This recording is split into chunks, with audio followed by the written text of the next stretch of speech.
What is going on, everybody? Thank you so much for tuning in to another fantastic episode of the E Cast. I am your host for the evening, EROE, as always. Ladies and gentlemen, I have got a good one for you here today.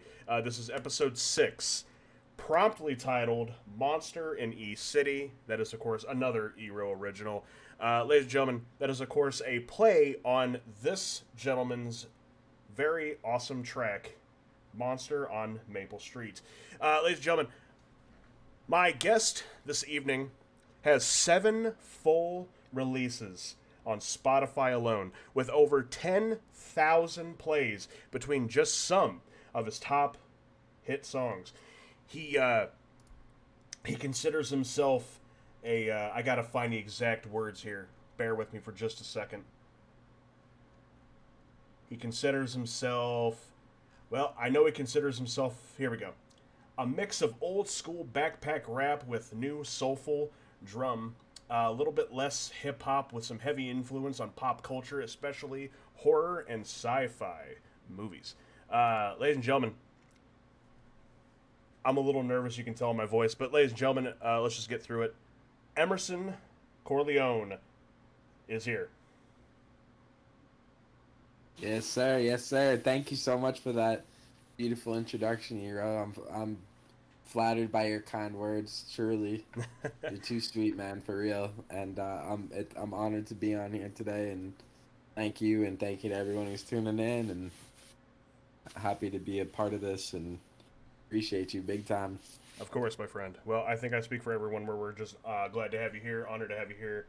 And do me a favor, chat, ! Emerson. If you're watching the live, we'll take you over to the DistroKid link where you can view all of Emerson's projects on a multitude of streaming platforms: Spotify, Apple, Google, you get it, so on and so forth. And of course, if you're watching this after the fact, either on YouTube or listening to it on any of the platforms that the eCast is on, I will have everything linked down below in the description. But without any further ado, Emerson, are you ready to begin, my friend? Yes, sir. Absolutely. Tremendous. I hope you got some water ready because you're going to be doing a lot of talking. Oh, yeah, yeah. In fact, I have a beer. Hey, Nice. There we go. There we go. It gets me in my element. For sure. Okay, so right out of the gate, obviously, I have a lot more streamers on here than I do maybe musicians or anything else. So my typical questions I've had to tweak just ever so slightly in order to make it relevant for a musician. So let's just start it off with the real simple, easy. Just who exactly are you to the uninitiated? Oh, yeah, no doubt. So I go by the name of Emerson Corelone. My real name is Aiden Hunt, but I make hip-hop music. You wrote to kind of describe my sound a little bit. I kind of make a kind of a throwback to sort of boom bap backpack rap, but also kind of mixed with the newer sort of soul sample, heavy kind of looped sounds of today, and that's kind of a rough description of my sound. And yeah, I really enjoy making music, and I've been doing so for about 4 or 5 years now, on and off, but it's something I truly enjoy, and yeah, man, I continue to do so. I've got some stuff in the works, which I'm sure we'll probably discuss later on, but that's a little bit about me, man. And again, I'm just very flattered to be here today. And I'm also an active member in the FTI community from the Inside Studios. I have a show on there called the Emerson's Music Corner. We have a season available on Instagram and on the YouTube, and we're also working on season 2 of that. So I'm also an active member at FTI, and that's how EROE and I actually met, was through the FTI community. And so that's a part of me as well. And so that's a little bit of background about myself. For sure, for sure. Yes, we did definitely meet through FTI from the Inside Studios. Of course, Matthias here live and in living color in the chat, and he's honestly one of the very many reasons why me and Emerson are having this podcast here today. So first and foremost, shouts out to Mr. Matthias and of course FTI for all the constant support, not only to Emerson but to me and the E fam as well, and of course everyone else involved. So you said you've been doing music for about 4 to 5 on and off. Yeah, and before that too, I used to play guitar, and I still do once in a while. But I started out playing like electric guitar and sort of like blues rock and stuff, but then I elevated towards hip hop later on, and yeah, and I've kind of there was a time when I kind of slowed down my output, and sometimes I'll release a body of work, take a little break, and then get back into things. So when I said on and off, I kind of said that just to describe that kind of workflow. But there was a time when I kind of slowed down just because I was in school and things. But I've sort of picked up the pace as of late, just in the past year and in past couple of years. So yeah, man, that's basically it's been about since 2017 now, I suppose, when I first started dabbling it, and then 2018 is when I started to kind of strap down and release things. For sure, for sure. So, what exactly got you into wanting to make music? Like, who was some inspirations for you? Oh yeah, for sure. That's a great question. Early on, it's funny because my earliest inspirations weren't really in hip hop. Some of my earliest music memories uh, involved rock and roll. Like I started out really loving bands like Metallica and Iron Maiden. Those were like some of my favorite bands when I was a kid, and I really liked metal. And I didn't really get into hip hop until I was in high school, and then I started to really dabble in it. That started out with the sort of old school '90s hip hop, like Dr. Dre, Wu Tang, Nas, etc. So some of the pioneers of the genre, and that's kind of where my interest started to kind of peak in hip hop, was sort of around grade 9 and grade 10. And so I would say Nas and Wu Tang were some of the earliest hip hop memories. But honestly, my very earliest musical inspirations were in rock and roll. I don't really bring that over to my sound too much, other than through wordplay and references. But I really started out more on heavy metal and things like that. Okay. But yeah, in terms of hip hop, I would say Nas and Mobb Deep and Dr. Dre, and I kind of was inspired a lot by that '90s rap, and I still am a lot to this day. But that was definitely my earliest, among some of the earliest influences. And I didn't really start actually rapping until grade 12, or actually even later than that. I took a extra semester in high school, and a friend of mine, Skylar Wade, shout out to Skylar Wade. In fact, he actually makes music to this day, MC Sky High, and he actually was back in the day in my high school. He had a radio show. He was like the radio host. You know, he did the announcements and shit. And so it wasn't really like a radio show, but it was more like a school announcement show.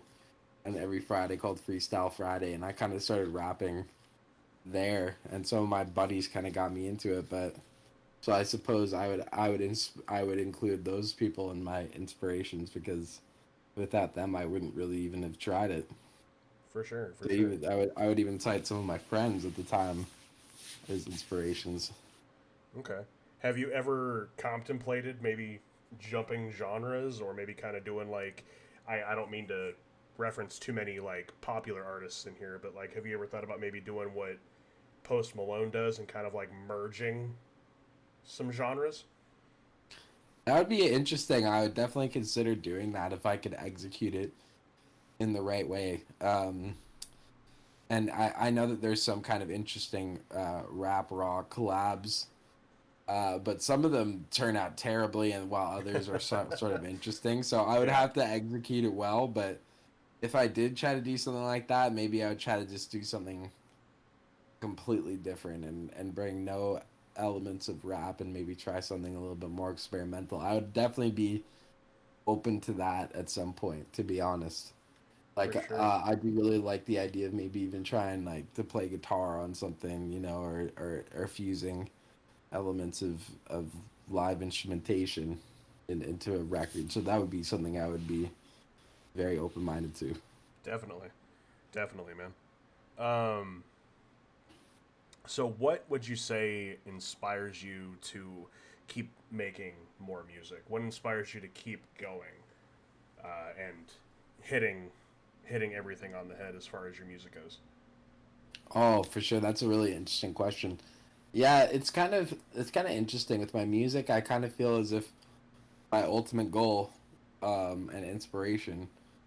Well, there's a few things. Number one is that I just progression, overall progression, in terms of artistry is my number one. So when I started doing it, I understood that the type of music that I wanted to make, and to this day, I still have this philosophy. I understand that it's not necessarily what's commercially popular, so I had to understand and set expectations for myself, knowing, okay, well, I'm comfortable with making music, knowing that, well, it might not reach some sort of commercial popularity whatsoever, but it didn't really matter to me because my goal was to just get better at my craft and to harness the sounds that I have been inspired by and continue to be inspired by, and just try to grow and make new styles. And yeah, I think that's my number one goal is just to get better and make memorable bodies of work. And I'm a huge in terms of physical media, so for me, it's just building a discography of albums and having CDs and vinyl and building like even a smaller fan base and not even smaller, but building a fan base of dedicated listeners, and that's kind of my goal. And a lot of the time, people that inspire me to keep going are the people around me. Uh, just little bits of motivation here and there. A listen here, showing love there, things like that really keep me going. But yeah, overall for myself personally, it's less about being in the limelight and getting recognition, more about just harnessing the craft and trying to build and build and create a body of work that I'm proud of and that I can look back on and listen to and be like, damn, I made that. And not necessarily some musical elements, but like that's a product of my writing at the time. You know what I'm saying? And Mm-hmm. I love to Mm-hmm. hear the progression. So yeah, man, and like I said too, people really keep me going. Like people like Matthias and other homies that constantly show love, and little things just mean a lot. Like even things like this inspire me to keep going and create. So thank you. I appreciate that question too. Yeah, of course, my friend.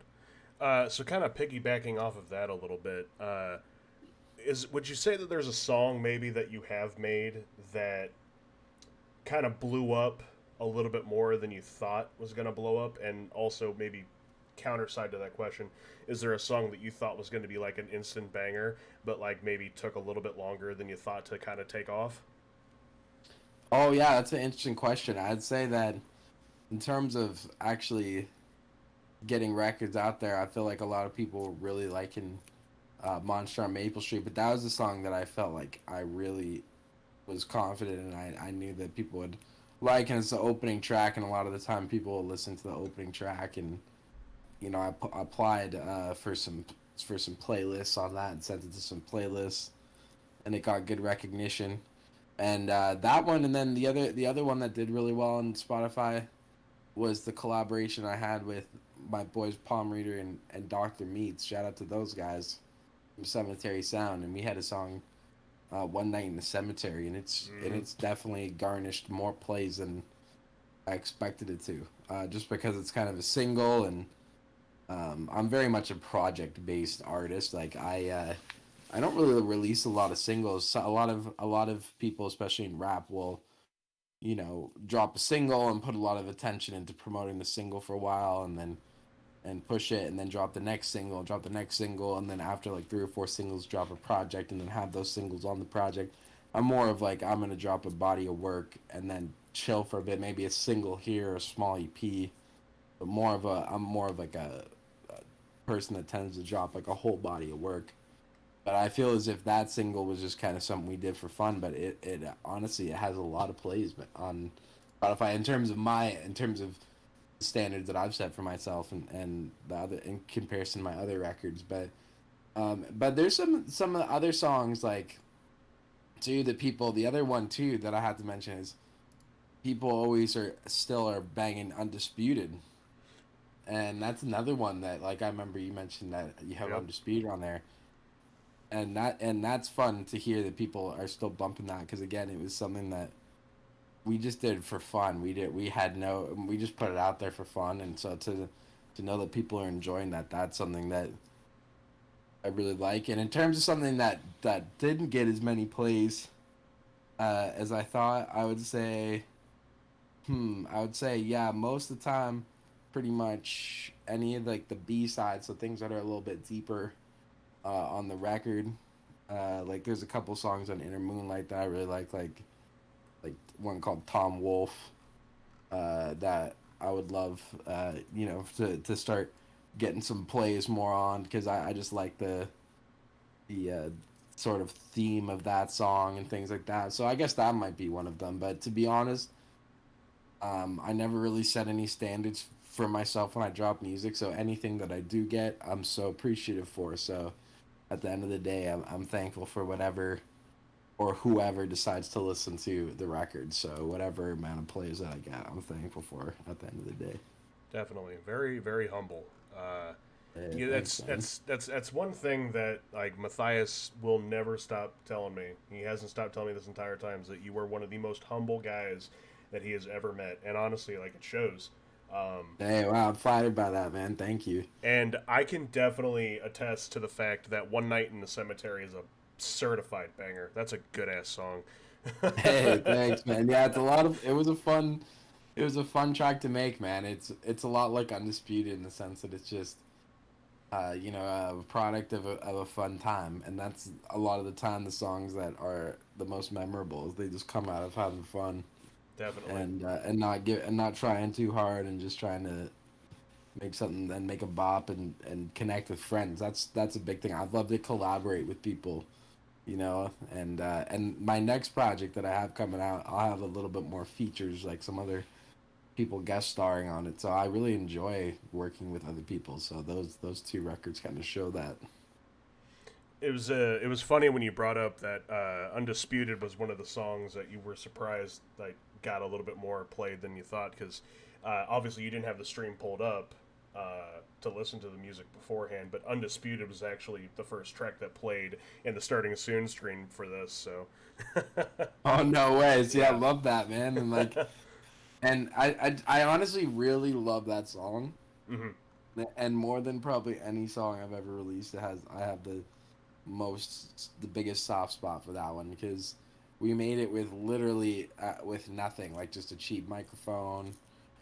Nate, my good homie, shout out to Nate, who, both my roommate and super close friend, man. He mixed and mastered it and did a really good job, just with like what we had, and man, Calvin Matthias spat a hot verse, and man, it was fun. And our other buddy too, Noah, got in there, hyper. Shout out to him too. He did a little intro, and it's a funny song, man. Like it's got the wrestling samples, but it's also got some kind of bizarre things. Like it's got like a at the beginning we chopped up a Allen Ginsberg home Yeah. and at the beginning, and so you hear that, and it's kind of manic a little bit. Oh, dying man, dying creature, dying.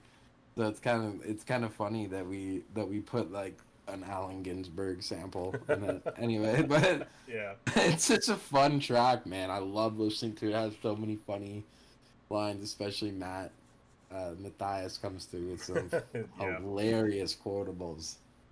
Yeah. So, Matthias's part might be my favorite part in that entire song. Honestly. it's definitely my favorite part for sure, no doubt. That part is awesome, man. And Yeah. it's yeah, great memories making that. Just again, you don't have to you don't have to have elaborate equipment or anything to just make a song that is fun, you know. Definitely. So this next question I hit everybody with, but I like to give you a little bit of precursor before the fact. It's this is one of those questions. Like, it's nobody really has a great answer for this one because, like, you know. But what would you say sets you apart from other musicians, rappers, however you have it? Oh, that's an interesting question. I think there's a couple of things. Um, Number one is that I guess one thing is that I'm not really trying to get commercially successful, if that makes sense. Like my goal is, of course, I would love it for to obtain that success. Like I would love for one of my songs to garnish all these streams and etc. But one of my standards isn't really to have my name on these big billboards or anything. You know what I'm saying? So I'm just trying to bring authenticity to my craft and stay true to my influences, but also grow. Other than that, I also think that in terms of rapping, something that sets me apart is that I bring a lot of influences from other things. Like you mentioned the great description you had of my sound before, and I appreciate you describing that and saying that. But I have a big pop culture influence, and I bring a lot of that to my stuff. So like people might pick up on some obscure references to things because I like to bring different influences like musically, um, and you can hear that more in my bars. Like I'll have references to different things, and a lot of that comes from love of pop culture, a lot of movie references, but also music too. Like I listen to a lot of different music outside of hip hop, so I try to bring those influences into my sound, but more lyrically. So like I have songs about pretty obscure things, like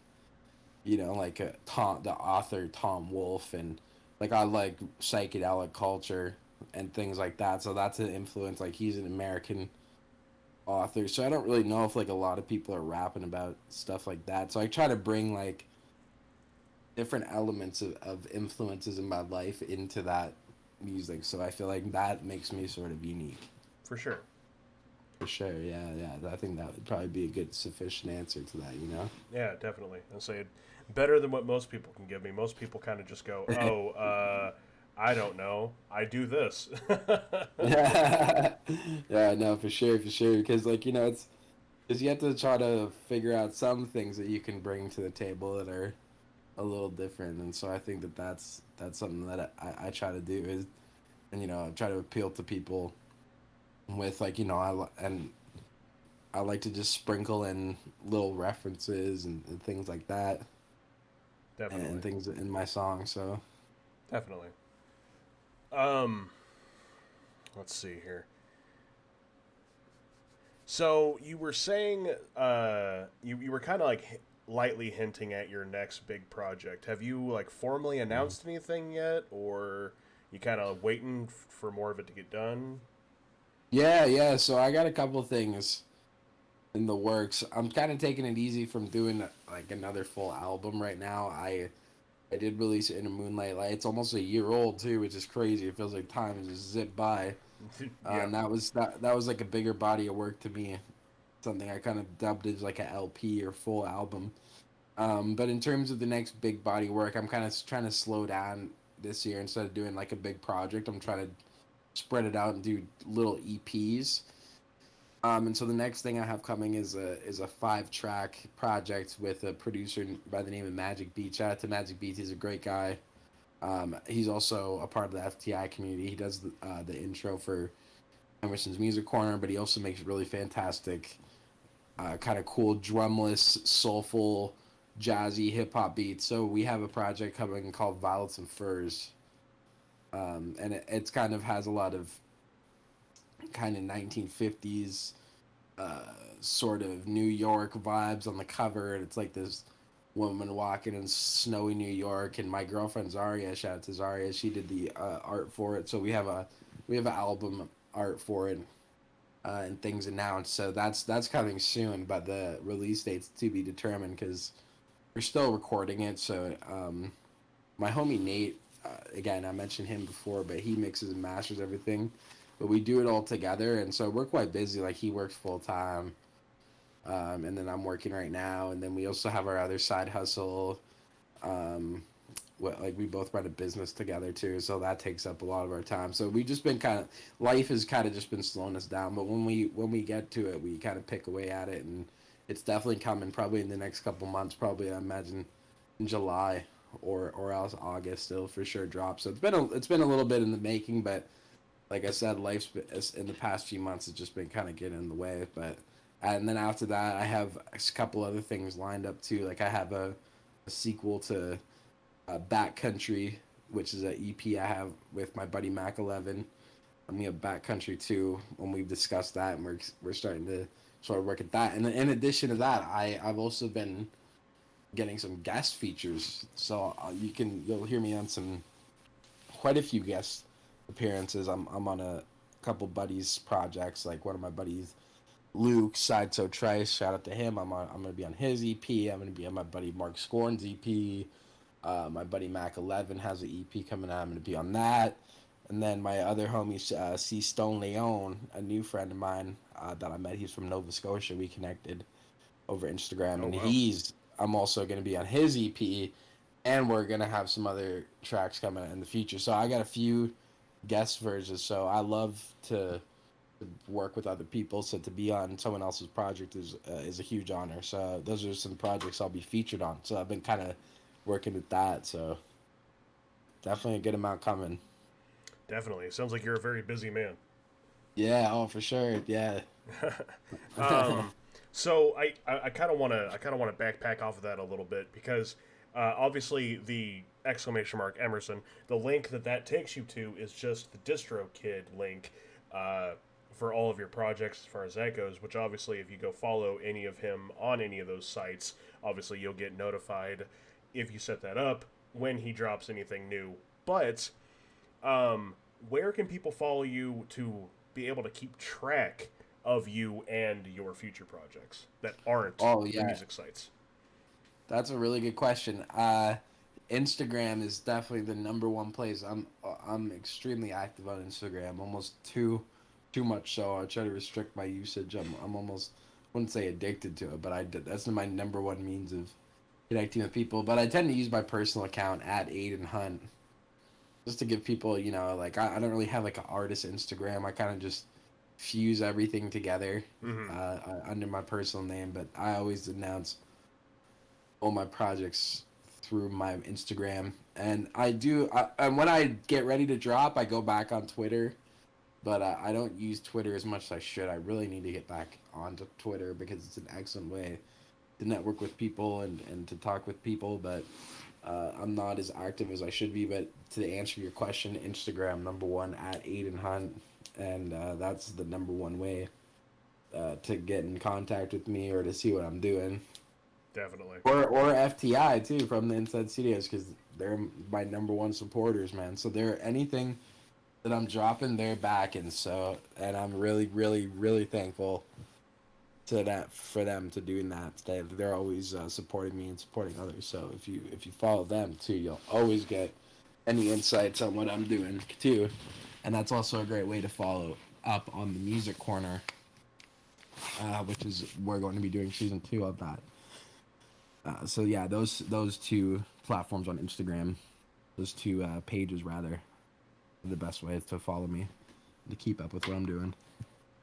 Say definitely. I knew for a fact that anything that you post, whether it's a tease or the full release, that Matthias and FTI, they're definitely going to be like right there to post in the second after you post it. So yeah, and anytime that I announce something, a lot of the time I'll announce it through them first. Like Matthias will announce it first and foremost, like Inner Moonlight. Like he did the exclusive announcement, like even before I put it on my personal page, they announce it first and foremost on FTI. So if anything, that's the number one place where you can get info on me. For sure. Well, make sure that you follow both Emerson and FTI on Instagram. Matthias, if you want to go ahead and post those links in there, I don't know if Ali or Sizzlin are in the chat. I would very much appreciate that, good sir. Okay, so we have kind of touched on Emerson's Music Corner a little bit here and there. I kind of want to like dive into that. So for those that don't know, over on the FTI Instagram, and also I believe on the YouTube, I think you said that as well. You can definitely go and watch Emerson here talk about a lot of really good music over on the Emerson's Music Corner. I think there was, correct me if I'm wrong, 10 episodes? Yeah, something around that, about 10. Okay. So I guess just kind of like sell us on Emerson's Music Corner, like, and who had the idea? I'm sure I know who had the idea, but go ahead and let us know. Oh, for sure. So 100%, the idea was definitely Matthias from FTI. He was the one that suggested us doing it. We were working together at the Stone Road Mall in Guelph, and basically like we would hang out too and just talk about music. And he saw that I was a huge music head, and that I love talking about music, and he was like, "Yo, I think you should consider doing like a sort of like show, um, sort of like a review slash kind of all love, like kind of positive review Mm-hmm. show." And I really liked that idea.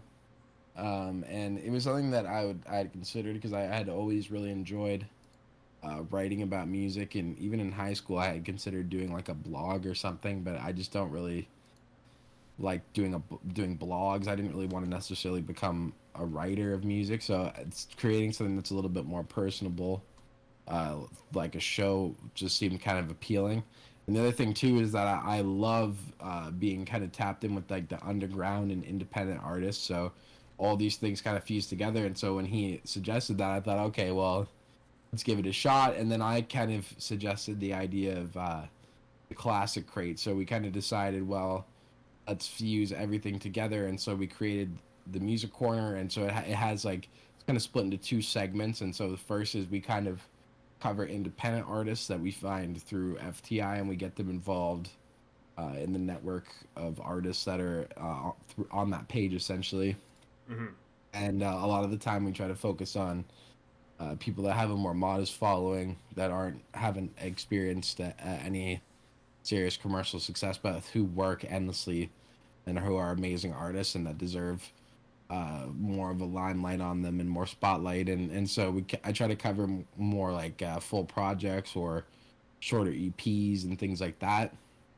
Okay. And then the other part is the classic crate, and that's all about talking about albums from the past. And I collect records. I've been collecting records since I was in the 10th grade, so since like 2013. So it's almost been 10 years now since I've been like collecting records. And so I wanted to implement that. So that part of the show, I dig out a record from my collection. I talk about it and talk about how I found out about it. And I try to pick underrated gems. Like I don't want to pick, like The Dark Side of the Moon, you know what I mean? Or something that people are familiar with, even though it's a great record and deserves love. I try to find things that I like, but are a little bit more off the beaten path, and stuff like that. And those are a lot of the time, like, when I go into a record store, part of my favorite things is talk to who's working and see what they're listening to. And I've discovered so many great albums doing that. And so that's kind of like something that inspired me to create that segment of it, is that like, I'd like to, be like, oh, this is like a cool random record from the 70s that you might like, sort of thing. Kind of bring back that old recommendation of when you're in the music store. But yeah, so that's a bit about what Emerson's Music Corner is. It's basically centered on showing love to artists and appreciation, and kind of building conversation and making connections, and reflecting on material. And yeah, that's basically it. Kind of like a review show. I Yeah, guess you could label it as, for sure. definitely. And please do us all a favor. Go check those out on Instagram. Again, Matthias posted the link tree from the Inside Studios in the chat. Again, I'll have that linked for after the fact over on any audio or video listening or watching platforms. Do us a favor. Go watch that. Season 2 coming out soon. Yeah, I I did not know this, but your dad made the artwork for Emerson's Music Corner? Yeah, yeah, and actually, my dad is an absolute beast with the visual arts. He's great at graphic design. He not only did that, but he also did album art for Inner Moonlight and on 35 millimeter, Oh, wow. both my EPs, and he's and the art for One Night in the Cemetery. So he's incredible, and he's been using Photoshop for since I think the late '90s. So he's quite good at it. It's just something he's kind of done as a hobby, and he works a lot with his partner in the Grand Philharmonic Choir in Kitchener, and he's been doing their graphics for like almost a decade, and so over time he's just gotten good at it.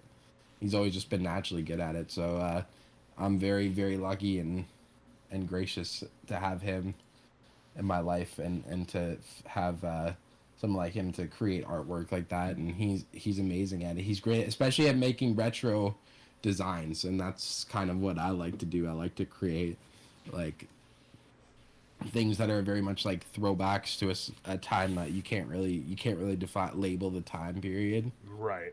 like visually. So he does like a really good job of that. Like I wanted the Inner Moonlight cover to look like something from like an old LP from the 60s visually, and he did that immediately. So he just amazing at what he does. So very thankful for him.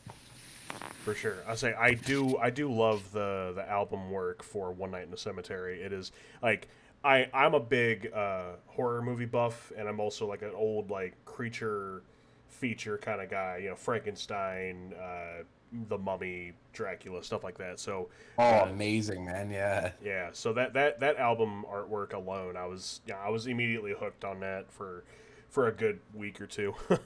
Oh man, thank you so much. Yeah, dude.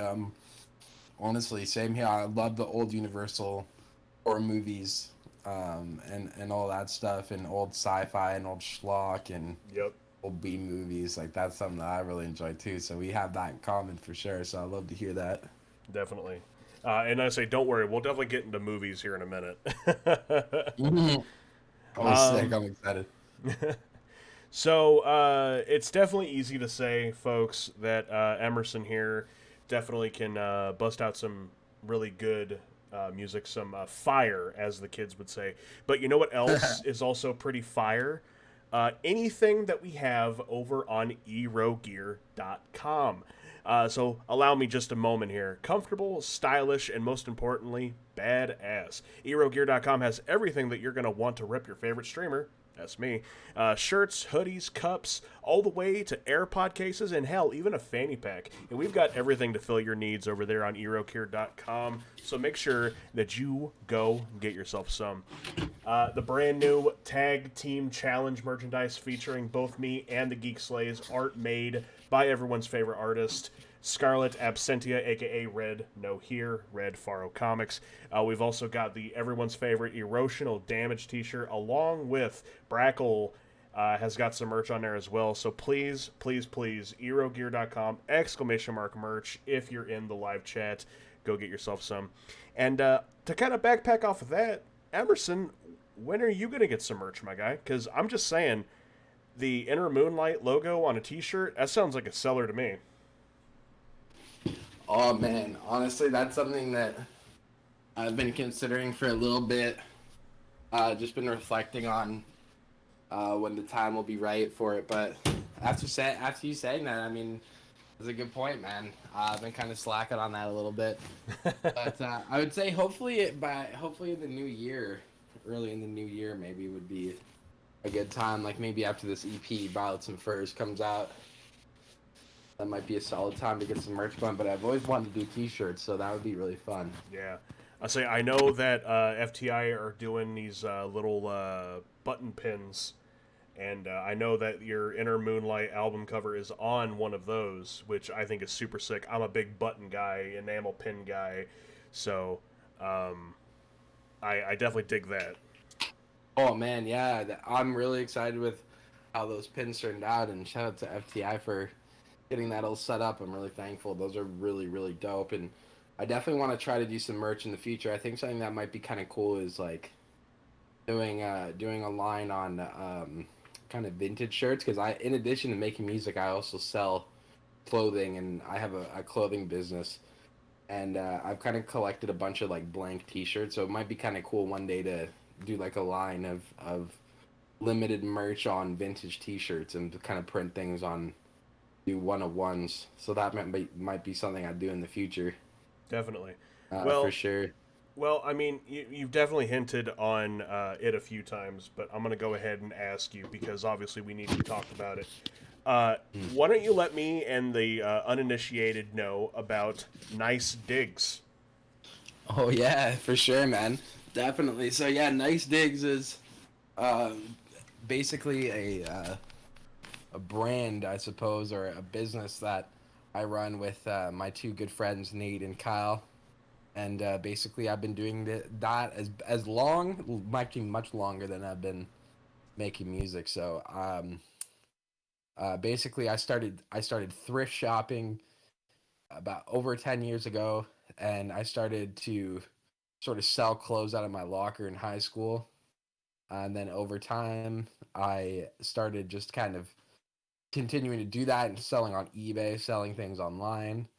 In fact, I also used to collect old games, and everybody in the chat might be interested because I know you guys um, rip a lot of video games and love Oh the yeah. game. And I used to be a huge retro gamer collector way before like I started collecting records. And then unfortunately, when I got into middle school and I went through like an edgy phase, I was like, you know what, I'm kind of over this, and I sold my collection, and it's like to this day my biggest regret. But anyway, so I kind of I that was like the earliest days. I'd sell like clothes, and then that I'd find from thrift shops, and then I would also sell like video games and movie related things, and then eventually I just decided to turn it into a business, and we started to get consistent kind of sources for clothes, and yeah, that now it's kind of grown into this sort of brand, and we focus on a lot of pop culture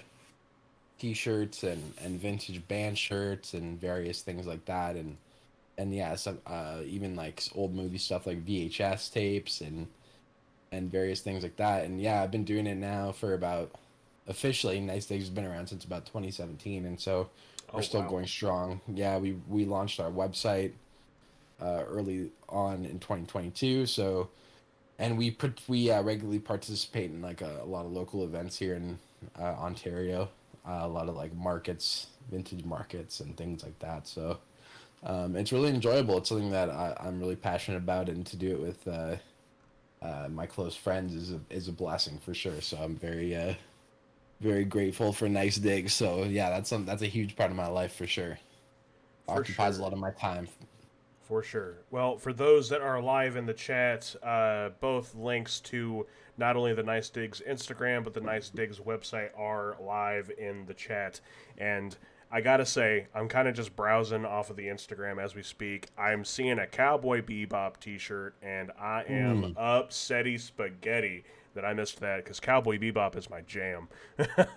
Oh man, I love Cowboy Bebop. That is, to me, is a perfect series. Yeah, definitely. And that was a shirt that I really loved. It was a little small. I actually kept it for myself for a bit, but then eventually I decided to sell it because it was a little small for me. But oh man, what a masterpiece of a show, and one of the best soundtracks of Oh, any 100%. show as well. 100%.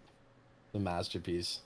So, continuing on Nice Digs, what would you say is probably one of the coolest things that you've ever had to sell off of Nice Digs? Oh man, it's pretty hard to narrow it down. I'm I trying to mean, think of. if you need to give me like a top five or something like that, you can go ahead for that too if you'd like. Yeah, for sure. So, I would say one of the ones, and this is kind of relevant, um, too, just in terms of video games and the discussion of video games. Recently, we had, and my business partner Nate found it, a vintage GoldenEye 007 Nintendo 64 T-shirt, a promo T-shirt, Oh wow. and he had found it on Marketplace alongside with the Diddy Kong Racing tee. from the 90s as well. And then a kind of newer Donkey Kong shirt from the 2000s. It was kind of just like a random $10 shirt. But anyway, the Diddy Kong and the GoldenEye were original from the 90s. And the GoldenEye tee was so rare that we couldn't find one online. But we could identify that it was vintage based on the print and the tag and the material of the shirt. So it was definitely legitimate. But we recently sold it for $1,000. Wow. For 1,000 Canadian dollars. So that was one of the coolest shirts. And it's probably not only because it was worth a lot, but it was more about the fact that it was so rare, and that game is such a iconic part of the 90s and just essential Nintendo game. And it's just a huge part of people's childhoods, including mine. Like, I have great memories of hanging out with my buddies, Matt and Jordan. Matt, not Matthias, but my other childhood friend, Matt Angus. And, like, I remember him and I would, like, rip that game. And, like, I just feel like it's an essential part of the... And it kind of represents everything I love about the 90s and nostalgia. And that's kind of what Nice Digs is about. And just the fact that it was... kind of one of one, and no one else we could find online had it. Really made it unique. But I'd say that's definitely has got to be up there, just in terms of what it represented and how dope it was. Definitely. I say, man, Yeah, it's awesome. I definitely have a soft spot for those like old school kind of shirts, because like they don't make shirts like they used to, man. Yeah, I know, 100%, dude. Like, they really don't. And another one of my favorite shirts too that we had was that we had a Peter Tosh shirt, a vintage Peter Tosh shirt. Oh, okay. From the 80s that we found at a rag house. So it was like this big warehouse of clothes, and you go, and basically it's like where, like, the central location where things get sent to thrift shops. Mm-hmm. But we were in this rag house and we found this Peter Tosh shirt, and we ended up selling it to the Ramones Museum in Germany. And so that was kind of the unique thing, just because I just love music and history and pop culture. So it's just to have something that we found go to something like that, and especially just because I love the Ramones. Like, Rocket to Rush is one of my all-time favorite albums. So just the fact that went to a museum also kind of is crazy, because it also just made me realize that what we collect, what we sell is a part of pop culture, and that's dope, because that's what is the main inspiration for doing it. So definitely, that's crazy in of itself, man. Yeah, oh, for sure. So I guess international, you could kind of just throw that tagline within pretty much anything that you do. Yeah. Oh, yeah, for sure, 100%. Because your side hustles international, your music's international, man. You are just a international man of mystery, I guess.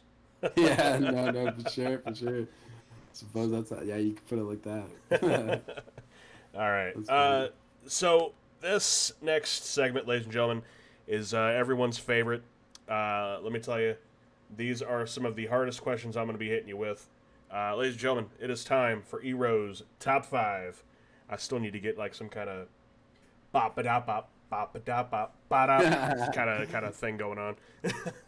Yeah, like a jingle or something. Yeah. I need something. I don't know what, but I need something. But all right, like I said, these are tough, man. These are all very tough, and I'm right out of the gate. You ready? Oh yeah, for sure. I always love doing lists, but it's difficult. All right, Mr. Corelone, what's your favorite type of ice cream? Oh man, favorite type of ice? A top 5 or just one? No, you can just if you want to give me a list, go ahead. If you don't, if you got a top, go for it. All right, sweet. Yeah, I'd say probably the top 2 are probably like chocolate chip cookie dough or Rocky Road. I really like when I like just like peanuts and things and chewy things in ice cream. So those are the 2 definitive. For sure. Rocky Road has got a special place in my heart. I will say a little bit of E Cast background. Chocolate mint chip is number one so far in the lead of everything. I need to do like an updated list of all the ice creams that people have listed off, but you don't hear Rocky Road too often, so it's nice to get something refreshing in there. Yeah. Oh man. Yeah, that's a fantastic flavor. The mint chocolate chip. Rocky Road is crazy. It's just next level. Has a little bit of everything in it. It's kind of like the everything bagel of ice cream. Definitely. It's crazy. Very weird description of it, but it just worked. Yeah, Yes. yeah. I say I'm picking up what you're putting down. So, Yeah, exactly. so I'm gonna edit this next question a little bit because I don't think, correct me if I'm wrong, I don't think you're much of a gamer nowadays. I dabble here and there, actually. I Yeah. dabble here and there. Yeah, honestly, once in a while, especially retro games. I'm a big retro gamer. Okay. Yeah, even Matthias will attest to that. He knows I love me some Super Nintendo, NES. I grew up on, even though I was born in '97, the first system I was ever introduced to was the Super Nintendo. So that's Okay. my all time favorite. So I still dabble here and there. I still have my Super Nintendo and things like that. So I Well, dabble. then you know what I'm gonna do. I'm not gonna change these questions at all. Then, Mr. Emerson, what I need from you, good sir, is I need your favorite video game that you're playing right now, and then I need a secondary question, your favorite video game of all time. Either or first doesn't matter. Whenever you're ready. Wow. Okay, that's an interesting question. So in terms of a game I'm playing right now, uh, I'm playing Zelda: Link to the Past. Oh, there you go. And that one I've been kind of a little bit slower at. Like it's kind of like one I pick up here and there. I kind of grew up on liking RPGs. Like that was a genre I always liked, and to this day I kind of like something like you have a continuous save file on. Yeah. Like I used to play the Pokemon games. That's where it started. Like Yep. leveling up your guys, going to the gyms, being the Elite Four. I liked like the concept of just leveling and playing a continuous story. So games like that kind of drew me. So Zelda, Link to the Past. I had a copy on Super Nintendo, and then the battery crapped out like halfway through, and so I stopped playing it for like several months. But then I got like this cheap multi cartridge that has all these games on it. I got it on like AliExpress, and I started back up, and now I'm making pretty good progress. And I'm like, I don't know. I suppose I'm like at least halfway through, almost. So that's the game that I'm playing right now. And then the all-time favorite game, that's so hard. Um, I told you I these might are have to hard. name a few. I Go might have to ahead. name a few. Because oh man, yeah, I'm really trying to think of if to narrow it down to one that I really loved. I grew up playing the Pokemon games, so those ones are up there, man. But I'm gonna probably have to say like all time favorite, like the game I had the best memories with is playing a Super Smash Bros. Melee. That game is unreal, man. Like yeah, I even to this day, it's like I could have friends over and play it. So like in any occasion, like I could play it on my own and have an amazing time with it, or I could have like three homies over and play it.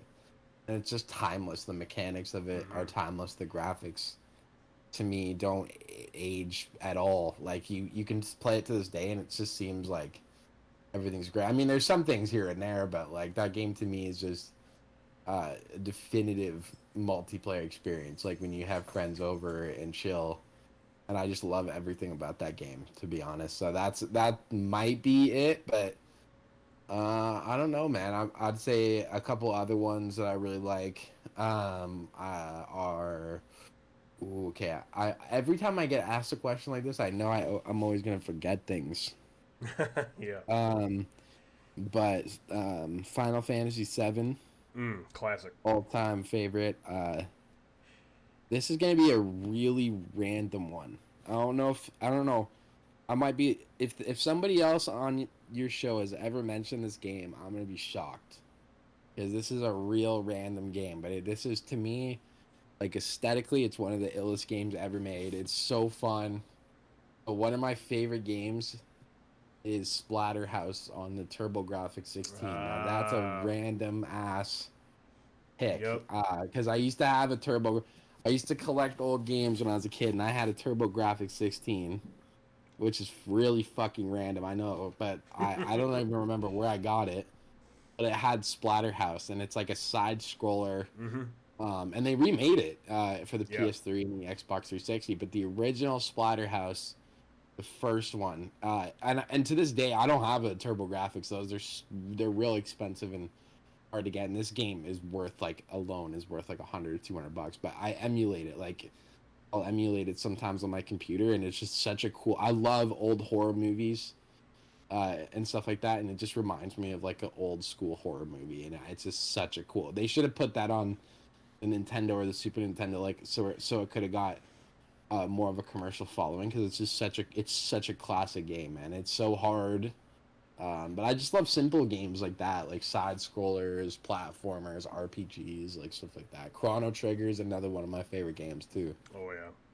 I say Splatterhouse is a classic. I have played it only a couple times, but not a lot of people talk about Splatterhouse, which is kind of fun. It's kind of like, it's off the beaten path. It's just because, the fact that it's for that system, and the TurboGrafx, man, that's a really good system. There's some good games on there, and that was one of them for Definitely, sure. Classic definitely. game. So Matthias is over here yelling at me about NFL Blitz. Oh, no doubt. Yeah, so I can't forget a couple more games too. I'm gonna have to give. I hate. It's ironic because I can't stand playing sports like in real life. Like I'm not very athletic whatsoever. But 3 games that I love, which make me actually like sports: NFL Blitz, Tecmo Super Bowl on the NES, Oh yeah. and NBA Jam Tournament Classic. Edition. Classic. Yeah, the tournament edition in particular, where you can play all the different teams. Those games are classic. Those 3 games, legendary. And another game too. Another one I have to say, and again, it's not really one that I can't really put it in my top right now, but I have to say in my life, it's a top 5 game. If I could go back to the period in which it was popular, is Modern Warfare 2. Oh yeah.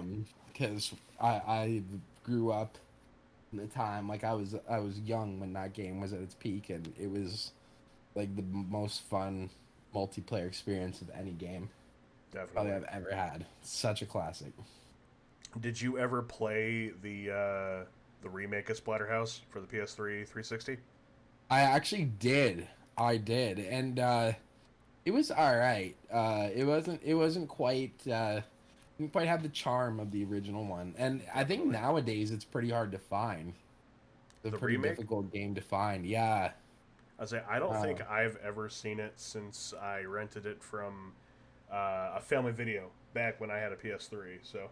oh, that's legendary. I love the days of renting games. Yep. That is the best, man. Yeah, like I think I may have even rented it too, or else I bought it. But I remember not really liking it that much at the time. But honestly, I would love to go back and play. I think it's like um, it's not really like a side scroller. I think it's kind of like an No. open world concept. Yeah, they From definitely what I kind of remember. left the simplicity of Splatterhouse, the 2D effect. They definitely left that back then, and they made it much more of like a very grindy, very like brutal kind of like almost like a Doom style beat 'em up game. It was not as good as they thought it was going to be. It definitely did not take off. Yeah, honestly, and it's disappointing because the first one's amazing, and then they made 2 sequels too on the Genesis too, Oh, I did and I not know that. remember, yeah, I remember I never owned either one of those, but I remember emulating one of them.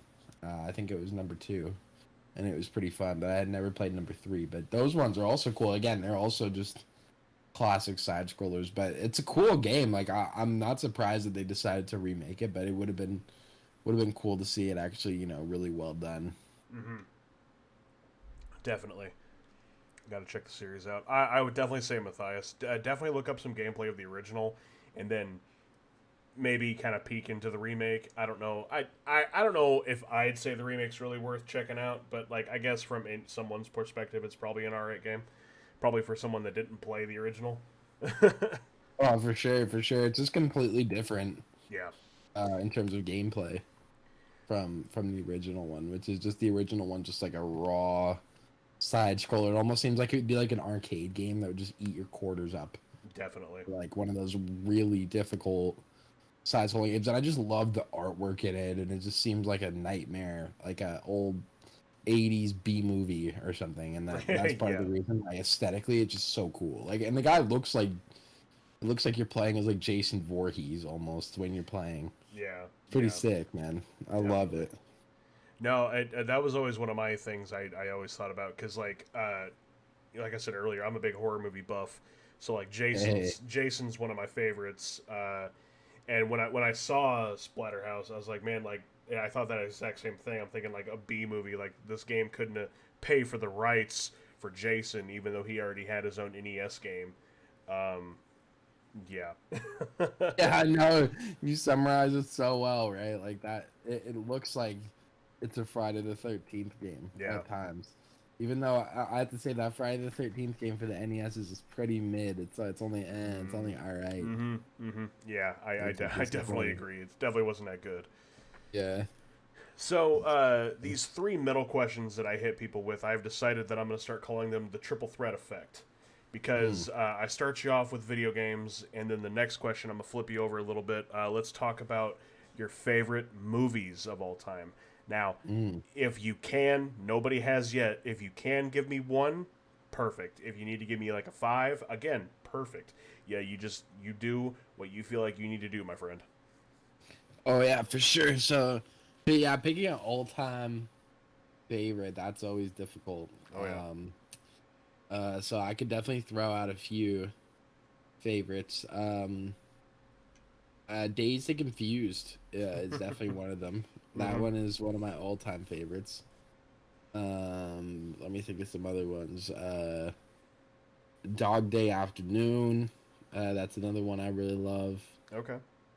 Let's see. Let me think of some others. Halloween 3: Season of the Witch, one of my favorites. Oh, okay. Yeah. On the Waterfront, too, which is an old movie from the 50s with Marlon Brando. Okay, yeah. I really like old B movie horror movies, and then like black and white neo noirs, like old noir black and white. I get that because like my pops really loves black and white movies, and him and I would watch a lot together.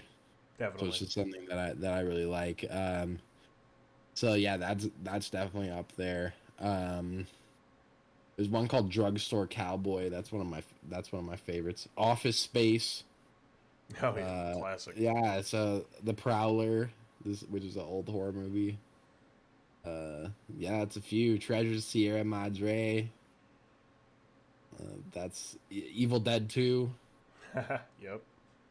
Dead Alive. Peter Jackson, Dead Alive. Sorry, I actually have like a list of a few. No, you're all good, my friend. Yeah, and that's a few that I really like. Creep Show as well. Creep Show. Yep. Yeah, so there's another one too. Another old classic, Strangers on a Train. Oh, okay. It's an old 50s one. That one's really good. So yeah, there's like a good handful of them. Definitely. I say me and before he passed, obviously, and back before you used to actually talk to my family. My grandparents would always put on those old like 50s movies. Back when I was a kid, and they would watch me for a night while my parents were at work. So yeah, definitely been there. Definitely seen a handful of those for sure. Man, yeah. Say my grandfather was really big into Marlo Brandy and all of them. Hey, that's so sick. I love that. So to finish out the triple threat effect, we're gonna talk about the top 10 that you sent my way. For those who don't know, here on the eCast, !ECast in chat, you can get a link to the very special eCast top 10 playlist over on Spotify. I ask every single one of my guests to make me a top 10 of some of their favorite songs, and we just kind of go through the playlist, talk about each song in specific, and yeah. So I don't know if you have that list in front of you, obviously, because I know you're on your phone. I happen to have that list here. If you'd just like me to read these off to you. Oh yeah, in fact, I actually have it right here. Oh, beautiful. Then go ahead. Yeah, cool, man. So so basically, creating a top 10 list of songs of all time would be really hard for me. Oh yeah. And so I kind of narrowed this down to just like 10 tracks I like, just in general. No definitive rankings here or anything. It's just kind of just 10 songs that I enjoy and that I felt like are worth highlighting. And yeah, it's hard to pick just 10, but these are just 10 that I think are worth mentioning, and I kind of split it up between genres. So I picked 5 rap tracks and then 5 tracks from other genres.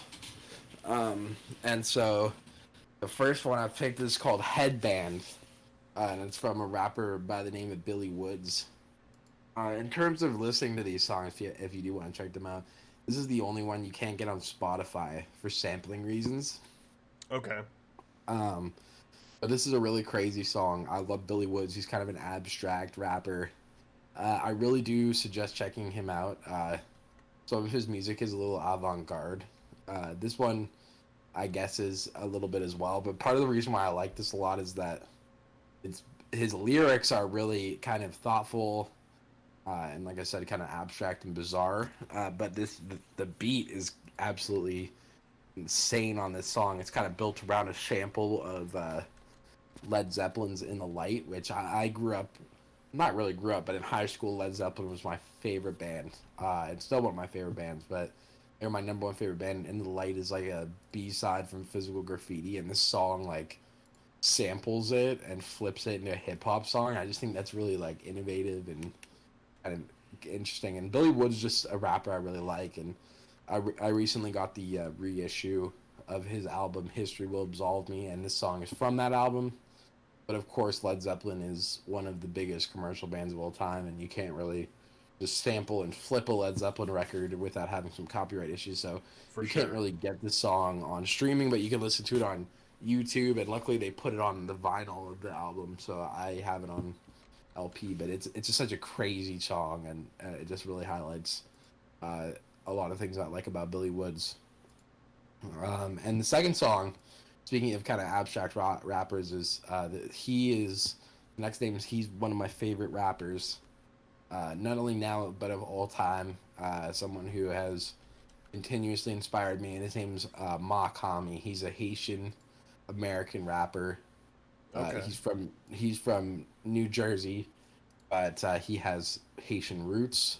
He's a part of Griselda Records, which is a collective from Buffalo, New York, a hip hop collective, and he's kind of like an abstract hip hop sort of underground rapper, and I just love everything that this guy drops. His output is insane. His lyrics are insane. He's literally, in my eyes, a genius, and I love his music, and I've selected his song "Gnarly Dude." From his album FYI, which is a really good record from Mach, and this record just recently got put on streaming, and it's almost 10 years old, and it was one of his first albums. But he's had such a crazy discography, and a lot of people call him pretentious because he sells his albums as art, and has sold digital files for upwards of like $500 to $1,000. Luckily, not all of his music's like that, but at a time, he doesn't really tour, so he finds ways of kind of marketing his music as art and higher art. And some people don't really like that approach, but for sure, I find him really intriguing, and I think he pushes boundaries and makes you rethink the artistic value of music. So "Gnarly Dude" is just a crazy song. A lot of nutty lines. I just love the references he has. Like, he has a reference to Robert Johnson, the blues singer. Like that's something that I would do on a song. In fact, I have a song that references him. So it's just there's just things about this that are crazy. So I recommend those two songs. You know, if you like more, you know, a lot of people that listen to rap, they don't want to hear about like gangster shit or like anything like that. Right. These songs are just kind of like abstract, thoughtful records, so you might really like them. But I do enjoy more kind of less abstract ones. And another rap song I've picked here is a lot more like luxurious and stripped back and drumless. It's called Avalon. It's from Willie the Kid, featuring Rock Marciano. And Rock Marciano is my favorite rapper alive, basically. So MF Doom is I tell people this. MF Doom is my all-time favorite rapper, and there's a song from him next we'll talk about. Rock Marciano is my number 2 favorite rapper, and this song Avalon is really great. It's produced by Bronze Nazareth, who's a affiliate of the Wu-Tang Clan. Highlights sort of the drumless hip hop sound that I'm really influenced by. That's all over in Moonlight, and this song is really cool. It has really great chemistry between the two artists. Rock Marciano just delivering one of my favorite hip hop verses of all time on this song, so I had to pick it. He's just crazy on it, and so many memorable lines. The next one is Victor Vaughn, aka MF Doom, my old-time favorite rapper. Saliva is the name of the song. Just absolutely villainous, crazy, triumphant song. Thing I love about MF Doom is that he's almost kind of like a geek. And that's the thing. You know, Kweli, a rapper that I really like. I read his book, and he once said this in his book, and he said, rappers are just super nerds. And that's so true. And that's how I like to look at rappers, and a lot of the rappers I like are just nerds. And I am too. You know what I mean? I am too. And that's how I look at it, and that's what makes hip-hop cool, is it's about, like,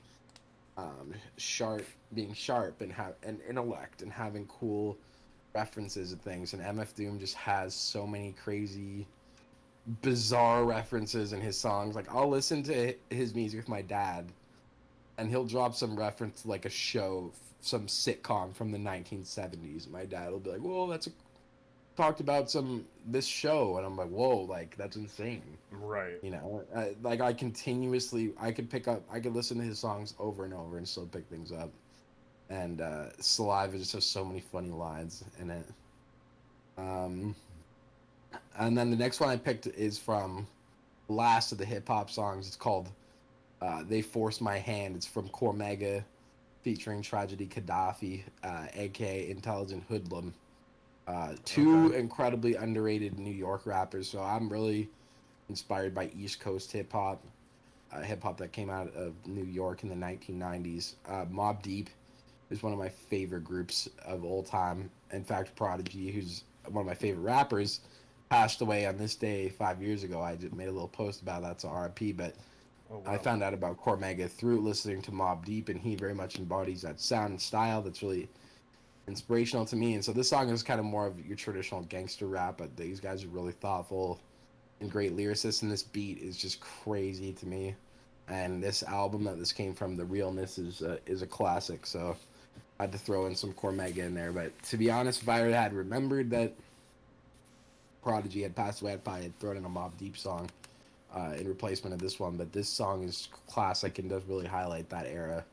That inspires me a lot. So for sure, those are kind of like 5 hip hop songs, and then the other 5 are from different genres, various genres. But I kind of wanted to some soul songs and kind of mix in some different stuff in there. So sorry, I'm kind of being a little slow. Sometimes I like to go over each one. Yeah, no, that's what this entire segment's about, my friend. Is Sweet, you know, man. I like to hear the creative process, like why you enjoy the song that you enjoy. So you keep going here. For sure. I say you keep going all night, my friend. Oh man, cool. I just didn't want to, cut into a time limit for anybody, but so I'm glad that we're good.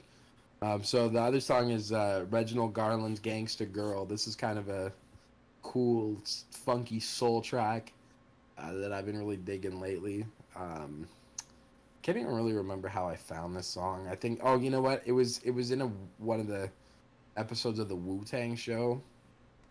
And so I actually tracked down the LP that this song is from, and it was put out by Egon from Stone's Throw Records, which is a label I really like. And this is like a compilation. He collected these rare 45s of soul songs and put them together. Mm-hmm. And Reginald Garland's Gangster Girl was on there.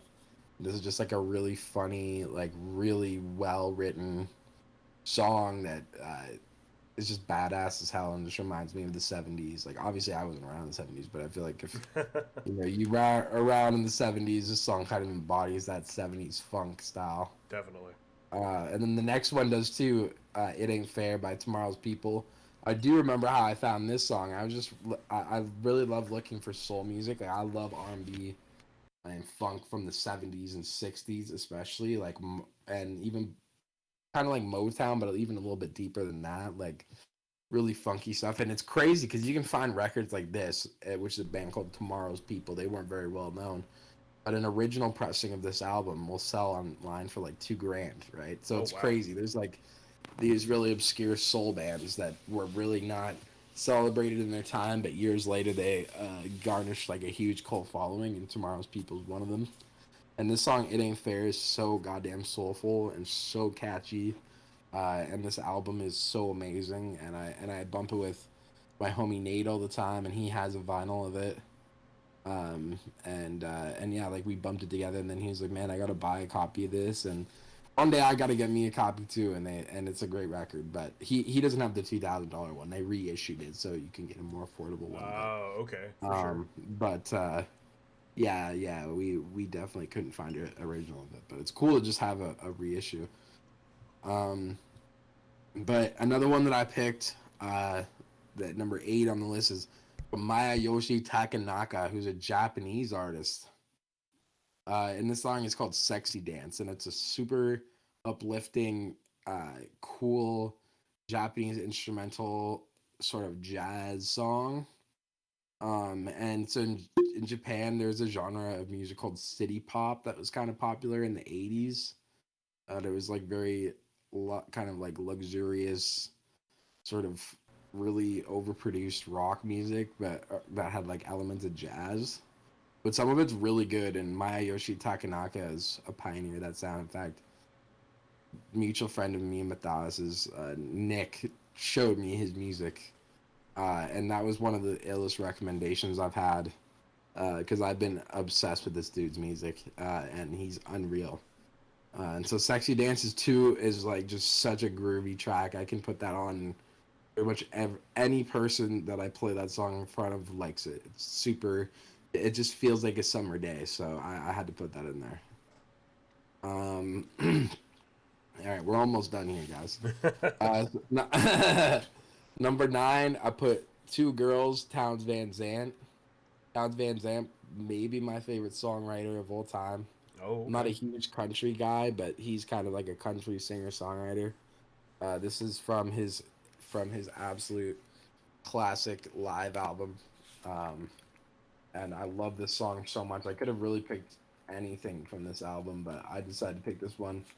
It's from his Live at the Old Quarter in Houston, Texas record. But this is just a really great song.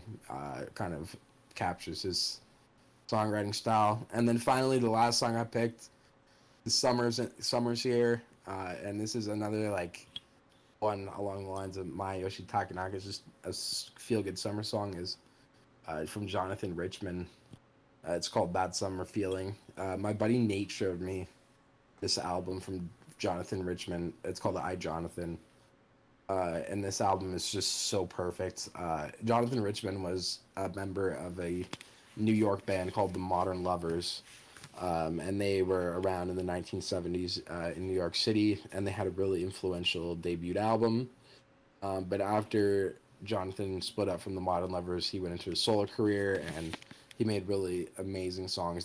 His music's really playful and sometimes actually really childish, but in a good way, very youthful and really great. And this song is just really tongue in cheek and fun, and it just got like a really cool kind of like nostalgic feeling to it. So I love this song. Yeah, I just felt like summer's here, and I had to throw in a song like this. It's just a song to make you feel good. Definitely. And that's it. Wow, I appreciate y'all letting me talk about that shit. Well, like I said, I ladies love. and gentlemen, exclamation mark the eCast will link you to the exclusive link tree that'll have everything as far as the eCast goes, including the link for the Spotify playlist, and with 6 guests, obviously including Emerson, and then having Matthias and Entity on the same episode. We have 70 tracks on this playlist alone, and this is one of the most wild playlists I have ever seen, ever. That's legendary. Oh man, that's so cool. I So I've mean, all the guests are just racking up those choices. It's gonna just be like a continuously growing and breathing playlist of music. I oh love that yeah, idea. yeah. No more odd number. Let's go. Yeah. Well, I mean, Emerson said that his first song technically wasn't on Spotify, so Mm. Matthias over here he had to pick 11 because of course he did.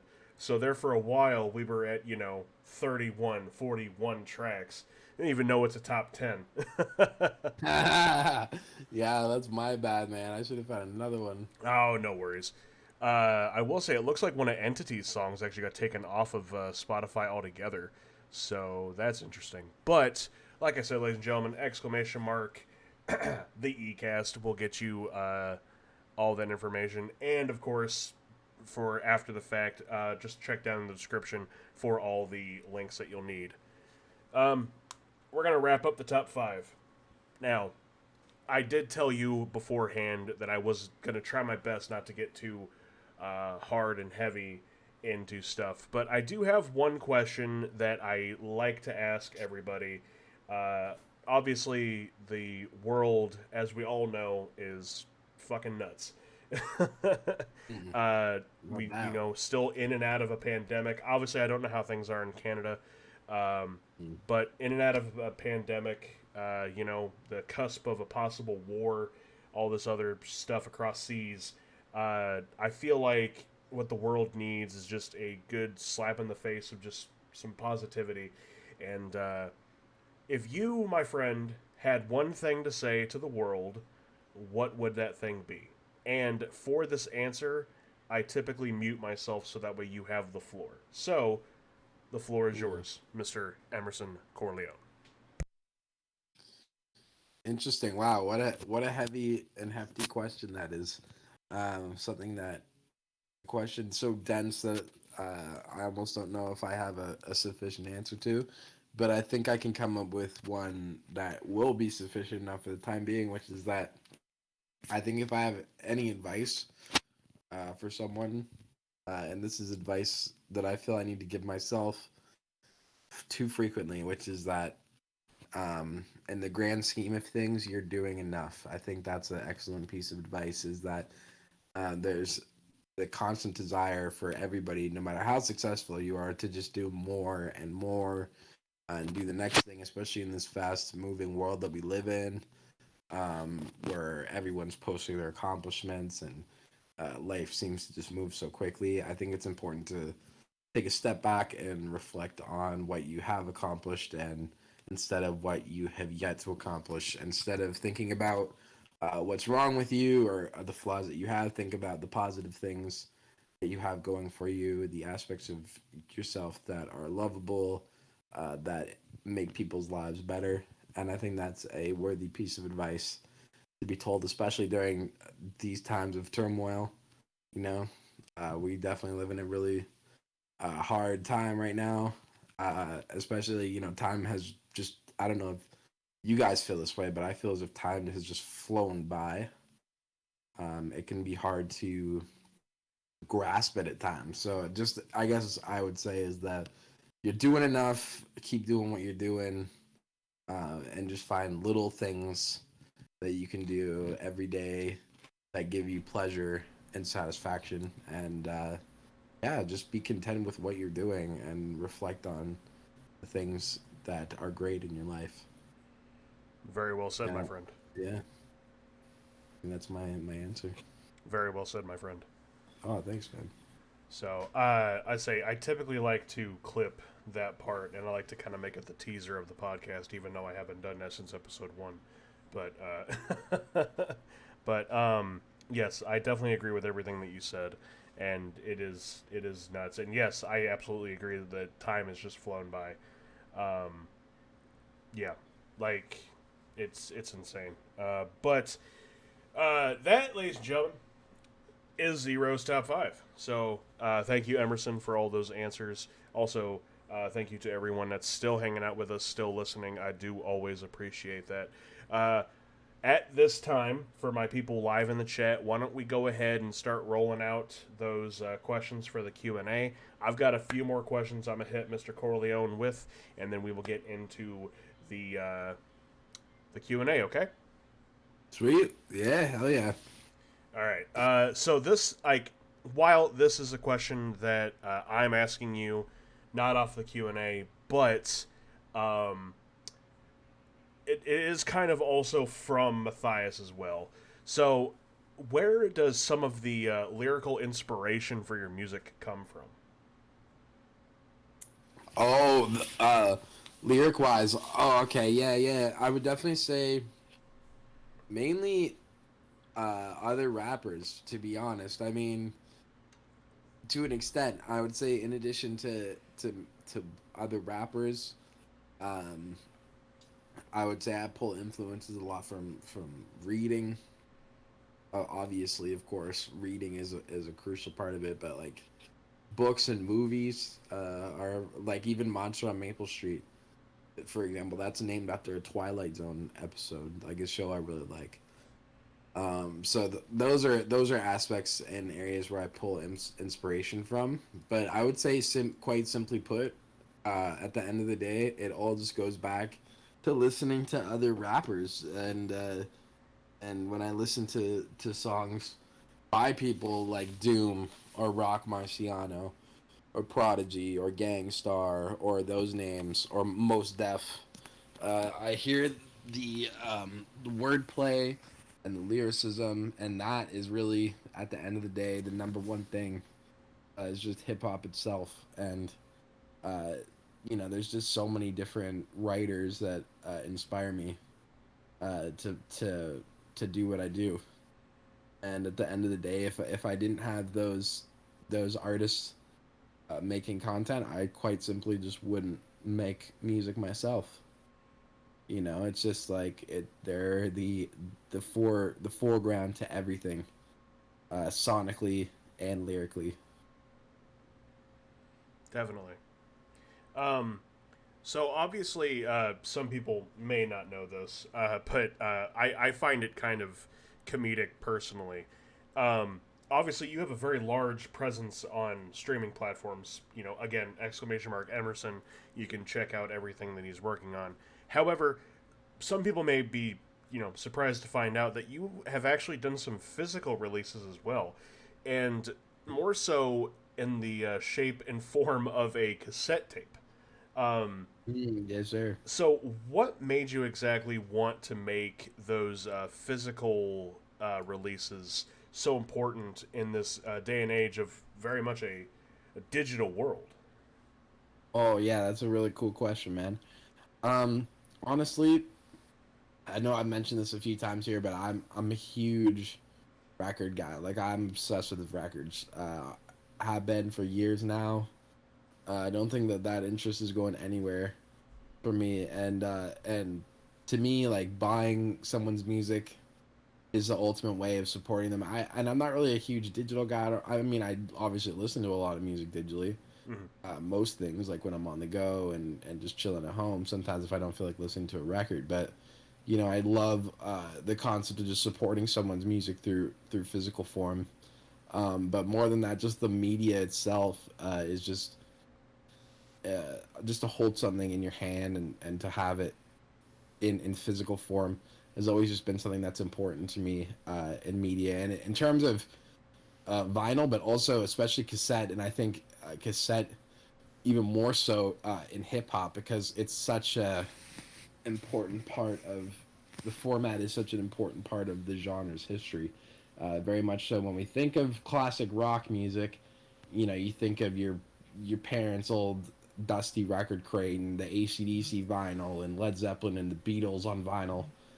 And I think when you think back to hip hop, you think of New York City, Run DMC, big boom boxes, cassette tapes, and those things kind of embody the early days of the genre. And I think for that reason, cassette tapes, although they might seem kind of like a dead format, I think part of the reason why they'll continue to have like an interest in hip hop, and people will have boom boxes and cassette decks, or dig out, you know, an old radio that their parents have, is that it's kind of reminiscent of that time. Just like in the same way that, I mean, of course, vinyl is great for all genres, but in the same way, you know, when you think of like of classic rock, you think of, you know, that old dusty record, and I can't help but think of boom boxes and cassettes when I think of hip hop, and I want to kind of bring it back to that, because I think a huge part of my music is, you know, is, while I do like to look forward and look at kind of future ideas, it's about going back to that time. And so I just think that physical media for music is a really important thing. Also, not only for kind of representing what the genre is built on, but it's also great. It's a great way to support people that you enjoy. And if you build up a physical media by buying a CD or a record or a cassette, an artist gets substantially more money than they would have had you streamed the record even like 100, 200 times. So there's also that factor, but that's only part of it, right? It's in the grand scheme of things, Right. but there's multiple elements of it, right? I don't really look at it like, oh, I want to make the physicals to make money. If anything, I actually put more money into the physicals, and not really make them. I don't really care about actually making money off of them, necessarily. Like when I sold my records for Inner Moonlight, I sold them at cost, so I didn't really make anything. But what I got from them was, A, I got copies for myself, but B, also just knowing that other people had my record in their collection. Like that to me is the coolest thing. That to me, like if one or two people or three people have a vinyl, it's cooler to me than if like 1,000 people stream it. Even though I appreciate everybody streaming, I love the streaming. I appreciate the streaming endlessly. I just mean that if someone, just knowing that someone has that is just really cool. Definitely. I say, as I said at the beginning of this, I definitely would love to get my hands on one of those vinyl records. So if you ever decide to make another round of that, you please let me know. Oh, 100%, man, no doubt. All right, one last question here, and then we're gonna get into the Q&A. This one, so what would you say goes into the creative process between making, like, let's say, like the fun track of Undisputed, compared to maybe something that you quote unquote maybe put a little bit more blood, sweat, and tears into the Inner Moonlight? What would you say is the creative process differently between those? Oh, for sure, for sure. So that's an interesting question. I would say the main difference is just tweaking the writing. So, I mean, for something like Undisputed, and Matt will attest to it, I didn't really like. I mean, I wrote a lot of those lyrics that day. I mean, I had some of those lyrics kicking around, but then there's some songs that I'll spend significantly longer on. Like for Undisputed, I didn't really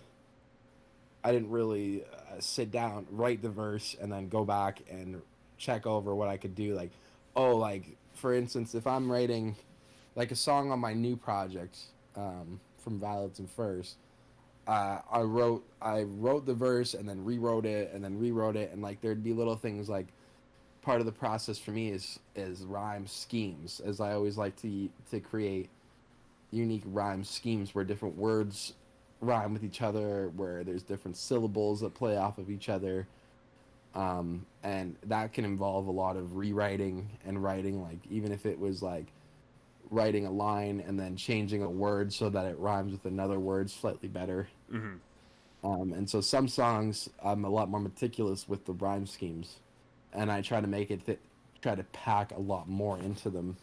And I would say on like especially this new project that I have coming is a lot more of like it's very compressed. That's kind of how I like to describe it, in the sense that it's like it's only like 12 or 13 minutes of music, but you get a lot out of it. Like there's a lot of pretty dense in terms of how much I fit in there, but the rhyme schemes are more focused and polished. And like if you broke them down on paper, you could highlight like different words that rhyme. I guess that's where I put more effort in. Definitely. Yeah, for sure, for sure. I say not that like one track takes less work than another, but I always kind of thought that like for example, I always kind of thought like maybe take the weekend for example. I'm a big weekend guy. Oh yeah, for sure. So I thought maybe like taking a song like Blinding Lights and then maybe like another song that he made. I didn't know if maybe because like a lot of artists, if they had like different creative processes when they're trying to make that next big hit or even just a song in general. So it's really like I always find it very interesting to kind of pick apart somebody's mind and like get into like what their processes are and whatnot. So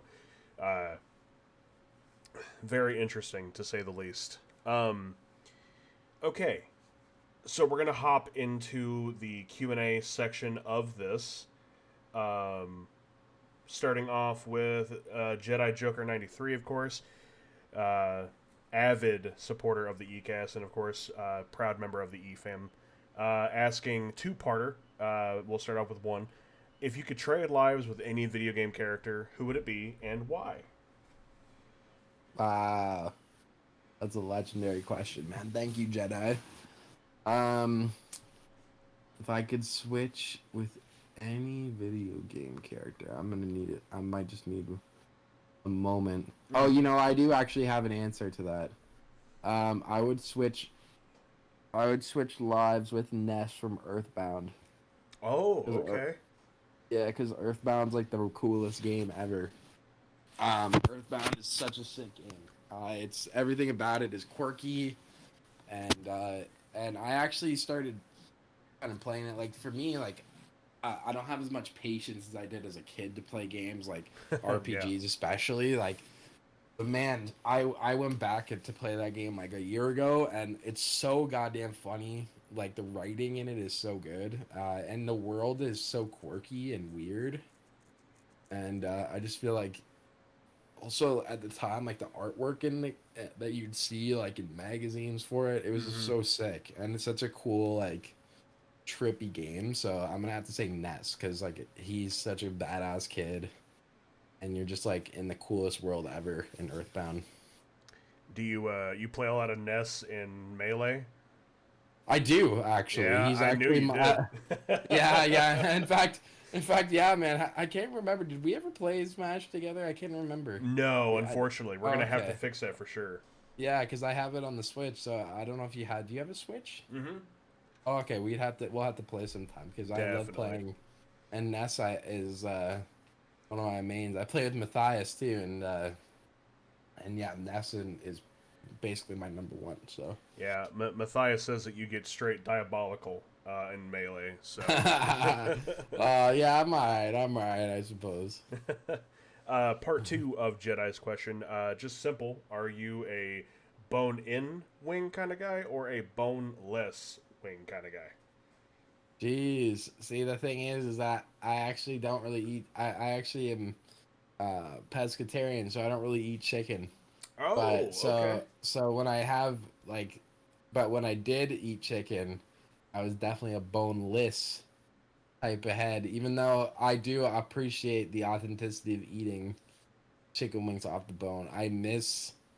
Actually, I might have to rethink that. Actually, you know what? I would say I am bone on because it's just like I had to say I don't really eat chicken wings, but I fucking miss eating chicken wings, and the bone is a crucial part of it. So Yeah. actually, I changed it to bone. Wet or dry? Wow, I would say wet with sauce. Yeah, Okay, okay. I say 100%. I'm a wet sauce guy myself. I Yeah, like dry rubs, but like I feel like no matter where you go, the dry rub that you get is never like flavorful enough for me. Oh, for sure, no doubt. Question coming off from everyone's favorite Kappa Matthias. Hey, What is something you thought you knew but totally relearned through life experiences? what is something? Oh, wow. That's a really, really dense question. What I was doing, what my future plans, because I have no idea what I was doing in the future, but for some reason, I thought when I was like 16, by this time in my life, I would know, but I just don't. So I'm just going with the flow. But that's one of the things I suppose. But oh, there's so many, man. Whew, let me try to think of a more specific one though. For sure. Um, hmm. Trying to think of one. I don't know, man. Yeah, I might have to think about that. I might have to think about that. That's a really tough question. What is something that I thought I knew, but then, hmm. Oh, you know what? I think I do have one. I think that my answer to that would be that, that the number one thing that matters is friendships and relationships with family. I think that that's something that life's taught me because like and just to stay in contact even with like distant family members and to show Hmm. love to people. I think that the value of family is something that like in life. I mean, obviously I've always valued family, but the more that life has gone on, the more I realize to not take family for granted. So I think maybe taking family and loved ones for granted is the more I get older, the more I reflect on how important those connections are. For sure. I'd say that's definitely. I can definitely support that question as someone who is, not to get too personal, of course, but as someone who is getting back in touch with some of his family after probably close to a decade of not really speaking to any of them. I can, I Oh, can, for I sure. can, I can definitely see where you're getting at. So, Oh, 100%, man. Yeah, no, definitely. another question from Jedi: do you collect pops? Oh, like Funko Pops? Mm-hmm. Yeah, not so much, man. I do think they're cool. I do have one Funko Pop though. In fact, shout out to Brandon, Matthias's brother, who gifted me a Funko, but I no longer have that one. I feel so bad. Sorry, Brandon. I don't have that Funko anymore. But I've only ever had two Funkos, which is that one, and then I do have one downstairs. It's out of the box. It's actually I know it's out of the box, and it seems like a lot of people like to keep them in the box. But I have a Vincent Price Funko. Vincent Price, the old silver screen Hollywood actor. Oh yeah, yeah, Love him, and I do have a little Vincent Price Funko Pop downstairs. So they're definitely pretty cool. definitely. I say coming from Jedi, who is I don't even know what number he said he was at last time we spoke about, but he's got walls filled. So Oh, that's legendary. I love that. yeah, I've got a handful behind me. You can't really see, but yeah. So it looks like we've got one last question, and this one's coming over from Alex.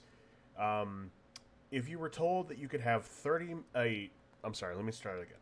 If you were told that you could have a 30-minute conversation and one question with any artist of your choosing, who would you choose and what question would you ask?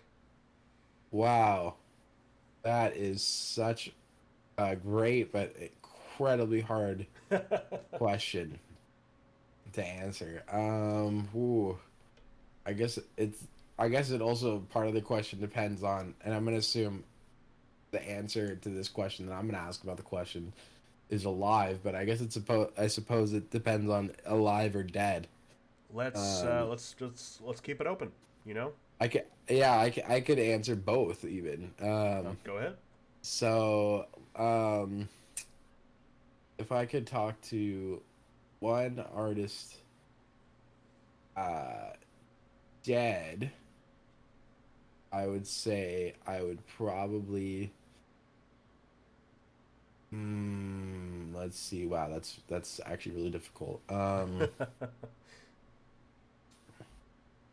Yeah, if I could pick one dead artist to talk about, it would be Robert Johnson. Oh, okay. Only because no one knows anything about him. Like, there's only like, I mean, we do know some things about him, but there's only like 4 known photographs of this guy in the world, right? Like, it's like pretty. He was pretty elusive, but he inspired an entire generation of musicians in the 1960s. Like, even though I'm not a huge fan of him, Eric Clapton, but also other people that I do love, like Jimmy Page and Jeff Beck and other guitar players of the 1960s, or Dwayne Allman. We're all hugely inspired by Robert Johnson. So to ask Robert Johnson, like, how he actually got good at playing guitar, because there's also a lot of myth surrounding Robert Johnson, because there's the whole idea of selling your soul to the devil to become a better musician that kind of started with him, because people said on record that from where he was from that he wasn't the best guitar player, but then he went on a trip to try to find his birth father, and then he came back and returned as like the best guitar player anyone had ever heard. So a lot of people think that he like sold his soul, but I would love to figure out how he got so good. For sure. I guess that would be one. That'd be to for someone dead. And then someone alive. Um, wow, that's also really difficult. Probably. Um, hmm. Wow. Sorry, I'm gonna have to give that some thought. Oh, you're good. I'll say Mm. I neglected to tell you that we were going to be hitting you with some hard ones. So Oh yeah, I would. I really want to talk to Makami, because Makami is a very elusive artist. He doesn't do very many interviews. He's only done, I think, maybe 3 or 4 interviews ever. He doesn't play live. He doesn't tour or anything.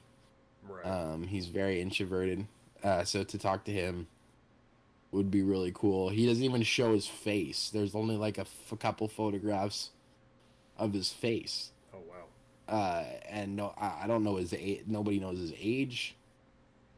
I'm not even sure if people even know his real name. So to talk to him and figure out some questions about like his actual like regular life, I would love to just be like, what's your actual name? What year were you born?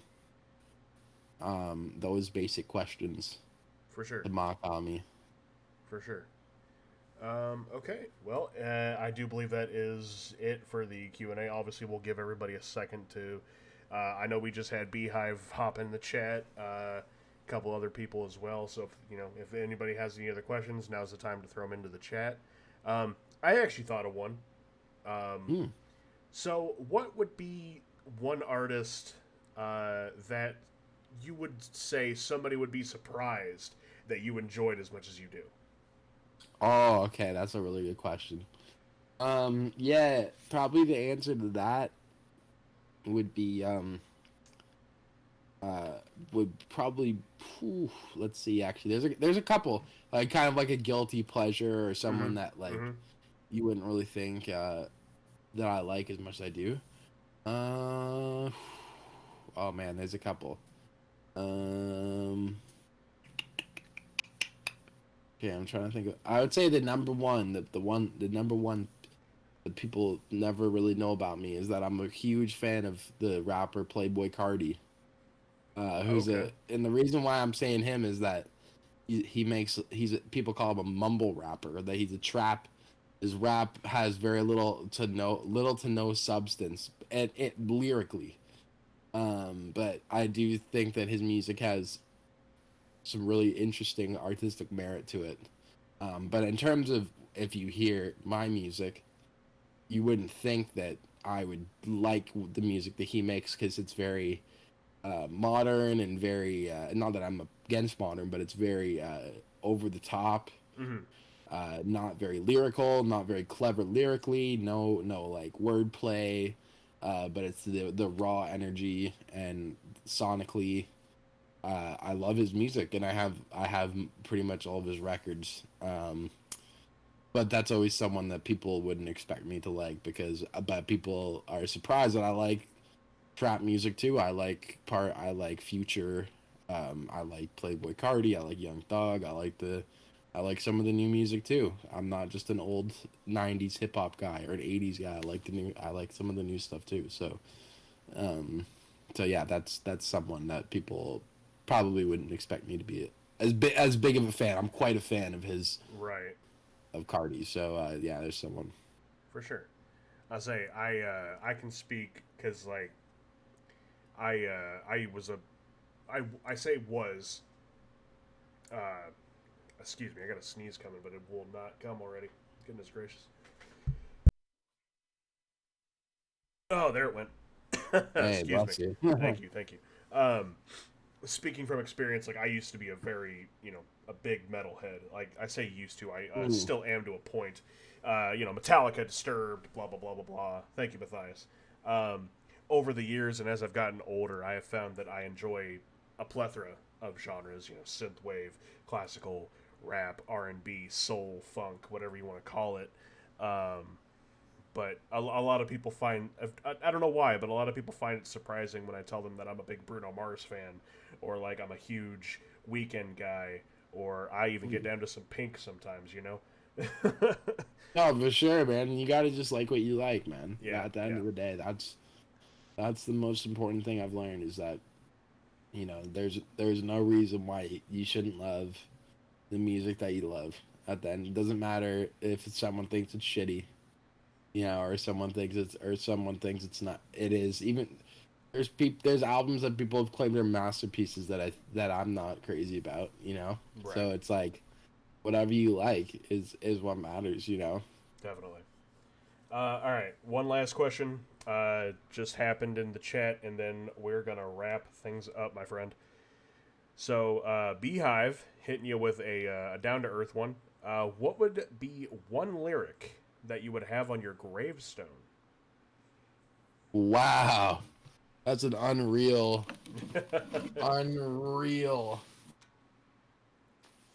question. Holy shit. I can think of one. I'll just have to reflect on that. Um, wow. Yeah, that's What that's what that's a a deep one. what a question. Thank you for that great question. Thank you all for the great questions. Wow. Hmm. Let's see. I have to think about that for a second. Wow. That is a huge question. hmm I'll tell you what. Um, You go ahead and think, and I'm gonna spit a couple things really quick. Okay. yeah, for sure. All right. So while he's singing to that, ladies and gentlemen, obviously throughout the live stream here, I do appreciate everyone coming out, all the questions, all of the chat moving. I do always appreciate it so very much. Make sure you keep your eyes open for when the releases come to Spotify, Apple, Google, and of course YouTube. For those listening after the fact, thank you so very much for listening to episode 6 of the eCast with my very talented guest, Mr. Emerson Corleone. Uh, please, please, please, please go follow the eCast and, of course, myself on pretty much any of the social medias. You already know. But what's more importantly is go follow my guest here on all of his social medias as well. Of course, after he gets out the answer that he's struggling to come up with, then we'll go ahead and plug all that as well. Hmm. But I will definitely have, for after the fact, I'll definitely have everything linked down in the description below. So make sure you go follow this man. And he's got a new album coming at some point. So let's get it. But Yes, sir. whenever you're ready, my friend. Yeah, so I do have one, and it's actually really suiting. And it's from Prodigy, who I mentioned earlier, top five rapper. And it's very simple. Forever wild from the cradle to the grave. Oh, okay. Okay. Forever wild, and rest in peace, Prodigy, one of my favorite rappers. Travel wild from the cradle to the grave. Love that. Love that indeed. And I will probably quote that at some point when I'm posting this later on. So, but, all right. I think that's going to do it for us. Yeah, man. Thank you so much for having me on, for real. And thank you, everyone, for tapping in and the great questions. I'm very flattered by everything and for everyone's support, for real. Absolutely, my friend. As I've said numerous times, it's been an honor to have you on here. The honor's mine, truly. One more time, let the people know where they can find you. Yeah, so I go by Emerson Corelone. I have music on all platforms, Spotify, YouTube Music, you name it. SoundCloud too. I got a couple exclusive projects on there. Just search me up, Emerson Corleone. You'll find me. And yeah, and follow me at Aiden Hunt on Instagram. Follow from the Inside Studios. I'm sure Matthias will just get him to link you if you don't have that. And you'll get all the news on what I'm doing through them, especially first and foremost. And yeah, man, thank you again so much for having me, for real. Of course, my friend. Not a problem at all. And as always, ladies and gentlemen, please, please, please, I cannot say it enough, go follow this man on everything he does. The music he makes is absolutely wonderful. I honestly cannot stop listening to Undisputed, all of the other wonderful tracks from Enter Moonlight, and so on and so forth. So, Hey, thank you, man. Appreciate the support, for real. of course, of course. And that's going to be it for us, ladies and gentlemen. So once again, I do thank you all so very much for listening to episode 6 of the eCast. Keep your eyes on socials. Episode 7 is around the corner. I really wanted to go ahead and bam, get a couple out really quick since I took that break for the charity stream. But keep your eyes on that. Anyway, ladies and gentlemen, thank you so much for listening, and we will see you in the next episode. Yeah.